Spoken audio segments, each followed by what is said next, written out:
మీలో ఎంతమందికి అంగన్వాడీలో వచ్చే బాలామృతం గురించి తెలుసు? ఒకవేళ తెలిసిన వాళ్ళకైతే దాని ఒక హెల్త్ బెనిఫిట్స్ తెలుసా? దాని ఒక లేబుల్ చూస్తేనే మనకు అర్థమవుతుంది. అసలు చిన్నపిల్లలకి పెడితే చాలా మంచిదండి. ఇది ఎనర్జీ ఉంది, ప్రోటీన్ ఉంది, and iron, calcium, folic acid, vitamins ఒక్కటంటూ కాదు చాలా ఉన్నాయి.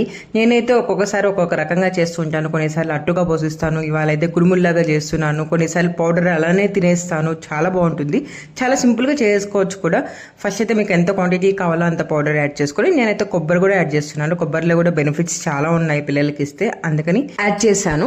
అన్ని కుడుముల్లాగా చేసేసుకొని ఇలా స్టీమ్ చేసేసుకోవాలి. ఒక 15 మినిట్స్ చేసుకుంటే చాలు. మీరు కావాలంటే కొంచెం లిక్విడ్గా కలుపుకొని అట్టులాగా కూడా పోసుకొని తినేయచ్చు అండి. కాకపోతే దాంట్లో కొంచెం ఆయిల్ యాడ్ చేయాలి. ఆయిల్ కన్నా స్టీమ్ చేయడం చాలా బెటర్ కదా, అండ్ పిల్లలకి పెడితే హెల్త్ బెనిఫిట్స్ బాగున్నాయని చెప్పి నేనైతే ఇలా స్టీమ్ లాగా చేసే పెడతాను మోస్ట్లీ. సో ఇన్ని బెనిఫిట్స్ ఉన్నాయి కదా, ఈసారి మీరు కూడా వేస్ట్ చేయకుండా ఇలా ట్రై చేయండి. అండ్ వీడియో యూస్ఫుల్ అనిపిస్తే please like and subscribe and share to your friends.